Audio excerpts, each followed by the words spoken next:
Hey, it's the Profit Answer Man, Rocky Lalvani. If you're new to the podcast, check out my interview with Mike Michalowicz. It's episode number 2. If you want to hear about each chapter in the Profit First book, go back and listen to episodes 3 through 13. Episode 1 is the why and how. On the Profit Answer Man, we learn money mastery without all the complicated accounting mumbo-jumbo using a simple system. Your accountant is busy documenting your transactions and creating a rearview mirror of what happened. My guess is you don't even look at the reports they sent you. If you're like most business owners, you struggle with this, and it's not your fault. We aren't taught money in school, and accountants aren't taught how to be profitable.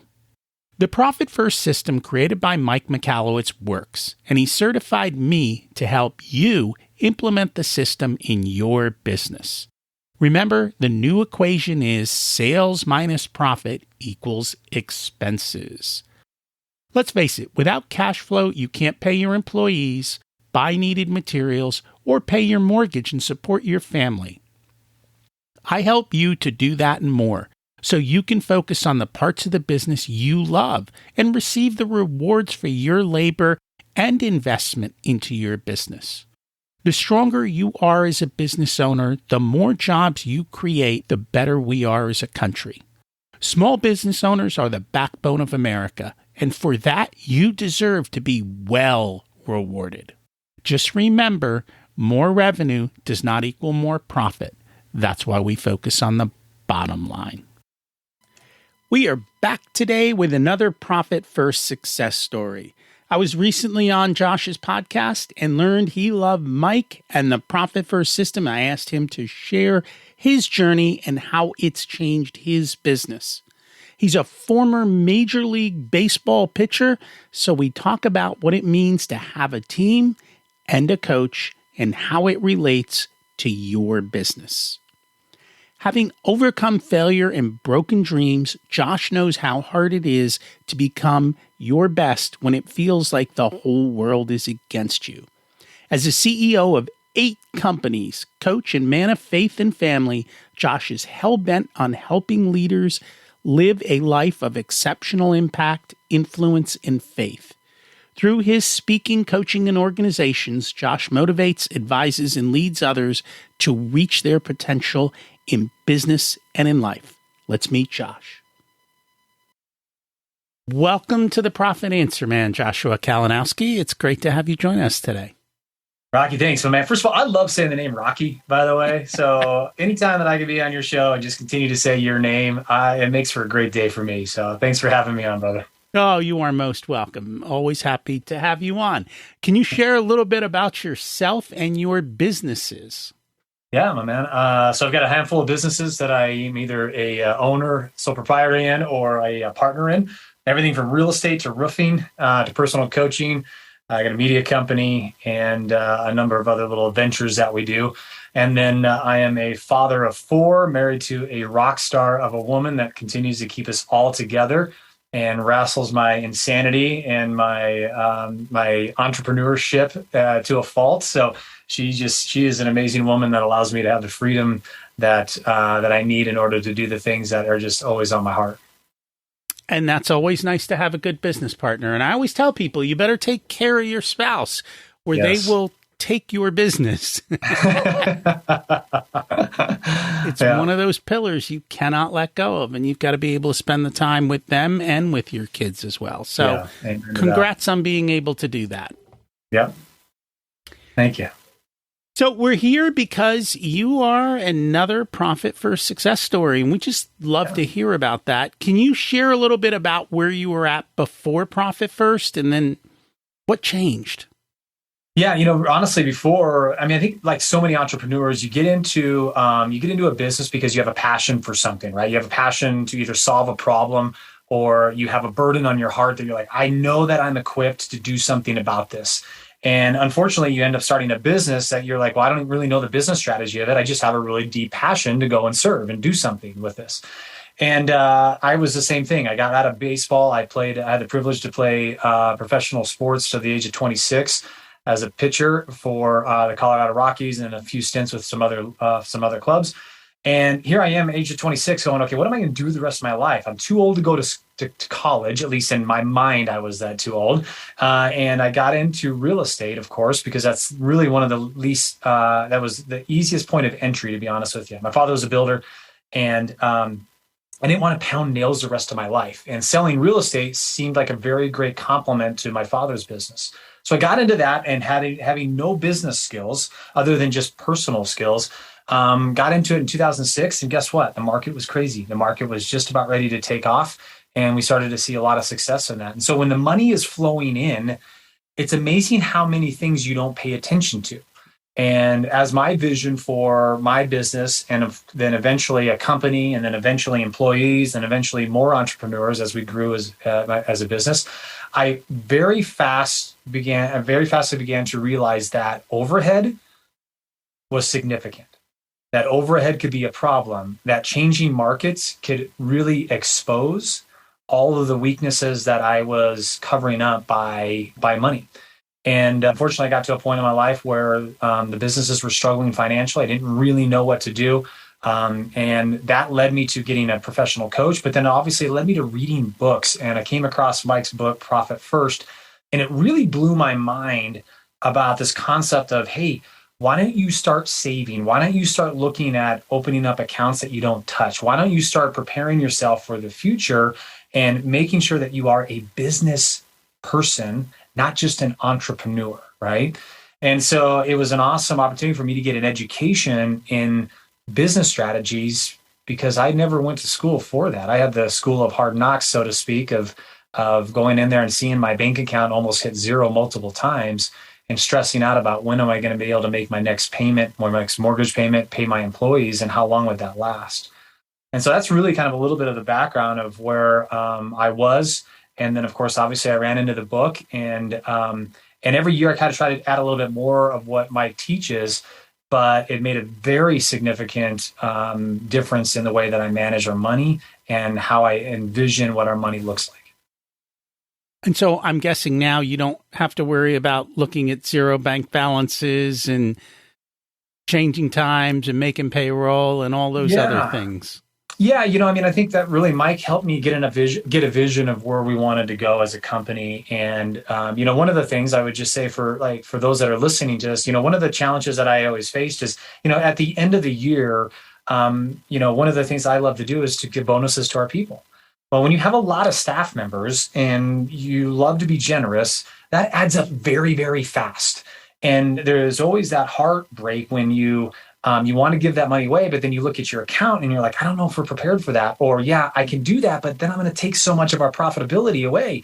I love what Mike was talking about, is like every month we taking a certain portion and putting it into private accounts. And so what we started to do is I started doing that and for our bonuses for our people. And seriously, that is one of the biggest things that I can contribute to Mike, is this ability to be generous. This ability to be generous and prudent and financially smart about your money, because it helped me, once again, as I saw what our true profit was, make adjustments as I needed to as we went as a company. And when we needed to protect our ship because of the changing markets, we most certainly were able to do that a lot faster and a lot more efficient.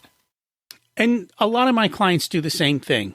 They have a profit pool, and we try to base their profit payouts and their bonuses on metrics that are tied to the business success. So clearly, bottom line profitability is one of those. And you can use a portion of the profit account, and then the money's already there. So it takes all the emotional of how am I going to pay for this? How am I going to do this to, hey, we've saved the money. They've earned it. Let's celebrate. And yes, that works perfectly well. And I think it's a great way to do it. I think too often, it's funny because when you start saying the words profit first out in the general public, people think you're greedy and evil. But it's like, no.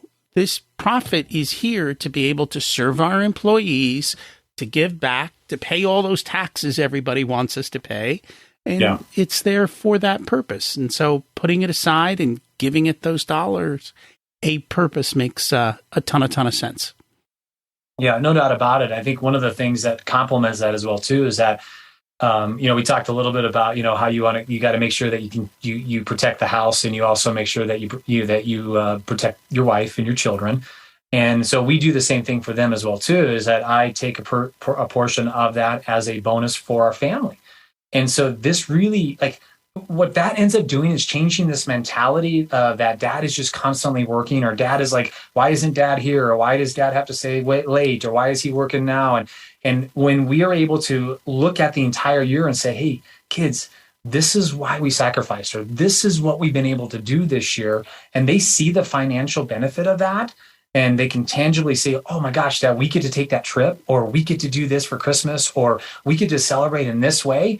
It makes all of that so much better. And we enjoy those moments so much deeper because they get to be a part of the celebration of that as well. And I know Mike does the same thing. I think one time he went out and bought ATVs from his profit check, and him and his kid went off running into the woods, and I think they blew the ATV up, but that's a whole nother story. he was like, you know what? It funnest day of my life. So whatever, you're there with your kids and you're enjoying it. And that is the most important thing. So it is there to bless everybody, not just the business, but your family and your employees. And it's wonderful that you do all of that and you help them to all celebrate, because that's the end of the day. That's the reward we get for working so hard. Yeah. Well, you can always find ways to spend money. Are you spending it in the right direction and for the right purpose? And I think Mike really did a fantastic job of teaching me how to implement that into our businesses. Makes total sense. And you're also a fan of his other book, Clockwork.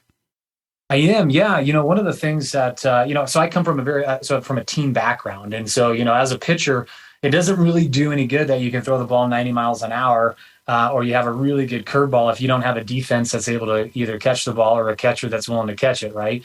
And so for me, as I got into the business world, it was never about doing something on my own. And so I love the idea of bringing in and helping grow leaders that have a passion for the same field that I've chosen in. And so his whole point of Clockwork is really bringing in other people to help you fulfill that desire that you have in your heart and in your purpose. And so I love that idea. I love the fact that also he said, if one of the things in the book that really resonated with me is that, if you can't step away, if you can't get away and your business continues to run successfully, then you don't have a business. It's not called a business right there, right? And I really looked at a lot of the businesses that I have, and I recognized the ones that I couldn't step away and that I was really more of a slave to them. And so my job from then on has been to continue to find those great leaders that have a passion for that particular position and help build them up and so that they can enjoy that ownership, so to speak, and I can enjoy a little bit more of that freedom. Well, and if you can't enjoy your profit check and go with your wife and kids away for a week or 2 weeks, then what is the purpose of working so hard? It doesn't make sense. You've got to enjoy the journey. And Clockwork is all about creating systems so you can take yourself out of the business and have more time. And the reality is your business is worth more and runs better when the owner is not the impediment. That's exactly right. I mean, I will tell you, as a young entrepreneur, and as when I got into business, once again, I was a real estate agent. It was all consuming. It was 7 days a week. It was 24 hours a day. I remember being in Disneyland with my 2 young boys and my wife and not going on the roller coaster rides because I'm shooting a text or I'm on a phone call with somebody. I remember I was with my buddies and we were golfing one time and I'm talking to a client. I'm having to put the phone down on speakerphone, tee up the driver, the ball, and then take a drive as I'm speaking to that person over the phone. It's like I literally was a slave to what I had created. And I needed to realize that, hey, listen, if I want to have a life, I need to start taking steps in order to get to that point. And I think he just re-released Clockwork, new and improved just recently. Oh, excellent. Good. I think it just came out. So more updates and more knowledge to make life even simpler for you. Yeah, absolutely. Fantastic. One of the things we talked about, and I think it's one of the things that you help people with is, and I hear it too from entrepreneurs who talk to me, too often they're on a self-imposed island, right? Yeah. They feel alone and they have nobody that they can have conversations with. A lot of times their spouse, it's hard to have those types of conversations with your spouse because you don't want her to think or him to think that the business is struggling. You know, a lot of times friends and family may not own businesses, so they have no idea what you're going through, right? They get a check every 2 weeks and they don't think twice about it. So it's definitely not easy, but it doesn't have to be that way. Yeah. Yeah, no doubt about it. I would say that's exactly right. I think, unfortunately, what you end up finding out is that we put ourselves in isolation. We have this idea that we're in the corner office all by ourselves, and nobody can relate to us, right? And I felt that way for many years, to be honest with you. Once I left the game and I was on the other side of the sidelines, I didn't understand this idea. I don't know why I never made this connection, but you know, when I was playing sports, you have coaches around you. You have mentors around you all the time. You have teammates around you all the time that are helping you and supporting you and giving you opportunities to grow and expand and to have more knowledge. But then you also get to be that person as well too. So there's a really great complementary piece in that, where not only are you getting poured into, but there's always somebody up and coming that allows you to pour into that next generation.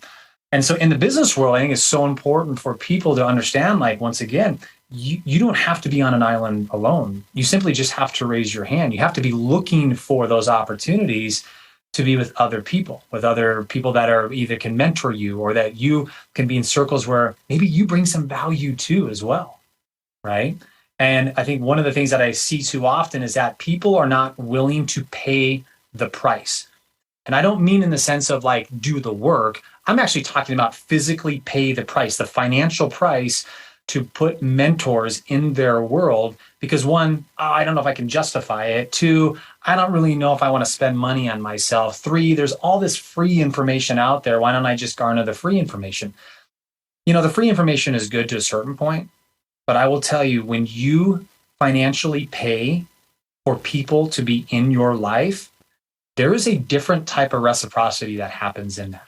Because that person knows that you've invested in them financially. And so they're going to invest in you personally to help you get to that level of success that you want to. Out of curiosity, if we looked at a baseball team, how many coaches are on the baseball team? Well, the ones that are in the dugout, because here's the one thing that people don't understand is that there's only a certain amount of people that are allowed in the dugout, including the players, right? So you're typically going to have your head coach, you're going to have your bench coach, you're going to have the base coaches as well too. So you got third and first. You're going to have a hitting coach in there as well too. You have your bullpen coach and the bullpen catcher, which happens to be a coach as well too, right? And that's not including all of the guys that are running the statistics or the guys that are in behind the scenes that are running and throwing batting practice to the guys as they're getting ready to get onto the on-deck circle, guys that are doing videography as well too and breaking down the pitchers that are coming up in statistics, or any of the other things that are going on behind the scenes. So once again, in the baseball realm of things, I mean, you could easily have 15 to 20 coaches that are behind the scenes, making sure that they're getting those players prepared. And that's incredible. You know, I don't think we think about that. Here we're playing a game, and granted, people make a lot of money for playing this game. Yeah, but you absolutely. got 20 coaches behind you. And even if you took it down a level to college where you don't get paid, they still probably have close to 15 coaches behind you helping you get better at every part of that game. And yet in the business world, we seem to forget that sometimes, that having those different people at the appropriate time helping you to be able to do that. And the one thing they do in every single sport is they have a scoreboard, so you know how you're doing. Right. And they've got statisticians who are showing you all of the different metrics that lead up to the end result, which in baseball, it's runs scored. Right. And they look at all of those different things. And in business, we need those same dashboards built for us for what's going on so that we can instantly look and know every day, what's my scoreboard say? And everyone in your company should also be aware of a scoreboard, and they may have a different scoreboard, right? That they look at. So the pitcher's got a different scoreboard. He's got an ERA, right? That's his scoreboard. And that's what he worries about. So he's got a number. Everyone's got that particular number. And in the company, the same thing happens. If you're not doing that, how do you objectively judge people? Yeah. Yeah. No, that's exactly right. Well, and once again, as just talking about this idea of mentorship, there's a book out there, and I hesitate to say it's a great book because it's a good book, but the principle of this book is called Who, Not How, right? The principle of the book, there we go, right? There you go. Who, not how. All right. See, perfect. I knew I brought that up, right? There's a point in every entrepreneur's life where they just need to know how to do something, right? How do I scale a business? How do I get more customers? How do I hire employees? How do I fire employees? How do I do certain things? But then there's that point too where you have enough success that now you're just looking like, who do I need to be surrounded with, right? The reason why certain sports teams are more successful consistently is because they have realized who they need to surround themselves with. They need to surround themselves with people of excellence. They need to surround themselves with people that are willing to pay the price to do the thing in order to experience a success. And so if you find yourself right now at a table sitting with people that are just experiencing average success, I'm going to tell you, you're at the wrong seat. You're at the wrong table. And so where can you find those people that are excelling? You simply just have to raise your hand, or you have to start looking like, what do I need to invest in? And who do I need to invest in? And that makes total sense. One of the things that we talked about before we hit record is the reality of being an entrepreneur is more like a roller coaster ride, right? Good Absolutely. days, bad days, and it's always up and down. I mean, that's just the reality of it. And honestly, it's funny. I think even for me this past week, it's like I didn't realize like how much of a roller coaster, and it wasn't anything good or bad. It's like one day I'm like here, the next day I'm like there, and then I'm like, wow, I'm like, this is just up and down, and it's kind of funny. What have you found? Yeah, I think it's so important, first of all, to have a vision of where you want to go in life, because as an entrepreneur, as a business owner, there are things that are going to happen that are completely out of your control, right? The markets are going to adjust. Maybe your industry ends up taking a turn. Maybe there's a disruptor that comes into the industry, and now you're going to have to deal with it. Obviously, if you have a company that has employees, you're going to deal with employees or staff. If you have entrepreneurs or independent contractors, one of our companies is a real estate company, of course, and so we deal with a lot of independent contractors. And so we are in a constant roller coaster. And what we have to do is understand is like, what is our greater vision here? What is the thing that we do so good that we want to continue to pursue? Simon Sinek, I love reading about Simon Sinek. And one of the things he's talked about is, do you have a just cause? Like, what is your just cause? Like, not just the mission statement, but what's the just cause? And when you get reminded of those things, it makes it a lot easier to push through those challenges, those setbacks, maybe some of those failures that you're experiencing. And then understand too that, hey, listen, I've got to go through some valleys in order to get to some mountaintops. And you do, right? You can't experience the mountain without going through the valley. You got to start at the bottom, and that's the valley. And you're going to go up, and essentially you're going to ski down, and hopefully you go back up again. And that's just the life of it. And I think that comes back to the step that so many entrepreneurs miss, which is the mission, values, purpose. Getting that defined, hiring to that, especially on a sports team, I think. You know, if your team has a certain culture, I don't care how good a player is. If they don't fit into that culture, it's not going to work. And I think in business, we forget that. We tend to hire to the skill and not to making sure that they fit within our system and even define what our system is. Because once you've done that, it becomes more like clockwork. Things start to fit together. They run smoothly. The cash machine starts going. And sure, it might go up and down, but at least it knows how to run well. Yeah, no doubt about it. So you also help entrepreneurs do a little bit of coaching and some other things. Can you share a little bit about what that is? Yeah, you bet. So I absolutely love being able to help other business owners and entrepreneurs. That's a deep passion of mine. I've been coaching a number of years, and If you ever wanted to check me out, you can just go to joshkalinowski.com. Once again, one of the challenges that I faced early on in my business career was that I felt like I was on an island all by myself. And I needed to know at that time, I needed to know what I didn't know and what I did know. I needed to know how to run a successful business.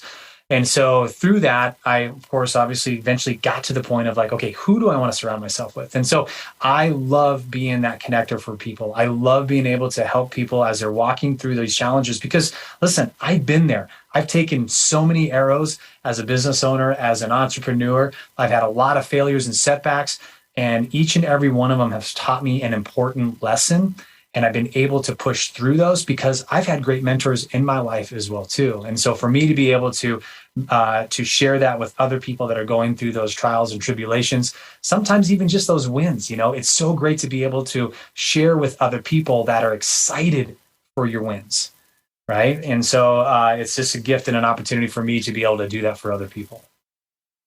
And I think that for a lot of business owners, if you don't have someone to really share your wins and your successes with, it is somewhat difficult.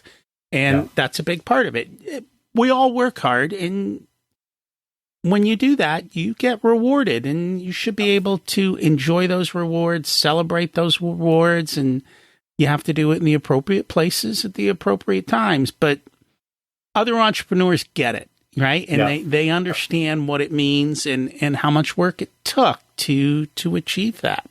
Yeah, absolutely. Anything else that we should chat about before we wrap up today's episode? No, Rock, I just appreciate, first of all, great questions. And I appreciate all what you're doing to help all the business owners that are out there to make sure that they get themselves in the best position they possibly can financially in their future. One of the things that we kind of talked a little bit about is that I'd love you if you don't if you just want to follow me, go to Instagram. You can see I do a drive time video every morning at 8:30 Mountain Standard Time.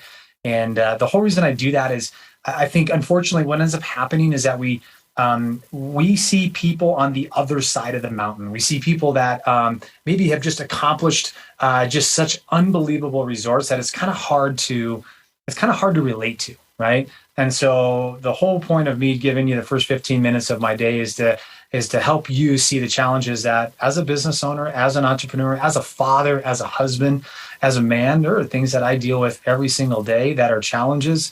There's wins, of course, as well, too, and we get to celebrate those on them. But I want to make sure that people understand, like, there are real people out there that are going and doing, hopefully, great things. And so you can catch me at drive time every morning at 8:30, and I just give you a little piece of my life. That's cool. And I'm sure we will all appreciate it. Thank you so much for joining us today, and we'll make sure all your links are in the show notes. Rocky, it's been a pleasure, dude. Thank you so much, man. Profit First works, and it's a game changer. It's one step to be able to keep your money. Another is getting yourself out of your business so you have the time to enjoy your profits. Make sure you have a scoreboard and a coach to keep you on track. In the beginning, it could be your spouse, and that works. I often find that they are great at calling you out. Here's the truth. You don't need to live on an island. There's help out there to help you through the roller coaster of business. We've got help for you with a course, and we give you all the tools so you can implement this yourself. If you'd like for us to be a part of your profitability journey, we have different programs available ranging from do-it-yourself to one-on-one coaching. Our course, The Profit Blueprint, teaches you everything you need to know to transform your profitability. There are 3 different tiers ranging from DIY to done with you so that businesses of all sizes can get the support that's best. Join the waitlist in the show notes to get more information and be a part of the next cohort. If you want a done-for-you service, you can hire us as your Chief Profitability Officers. We only work with a handful of clients, so they all get our full attention. We work with business owners who have or are growing to $500,000 to $10 million in revenue.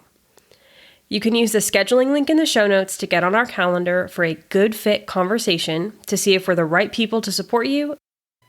This episode of the Profit Answer Man podcast is brought to you by SMBpodcastnetwork.com.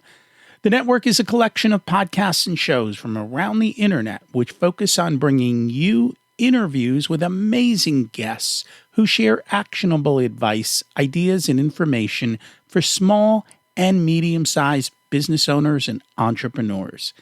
Visit www.smbpodcastnetwork.com to find more great shows and easily subscribe to be notified of new episodes. It's a great way to discover quality content. If you've discovered us via the network, then I hope you enjoy today's show and will consider subscribing directly so you never miss our episodes. Don't forget to check out my other podcast, Richer Soul, where we talk about life beyond money and how to live that ultimate life and become a better leader in your company. As we close out, let's repeat the mantra. Revenue is vanity, profit is sanity, and cash is king. Have an abundant and profitable week.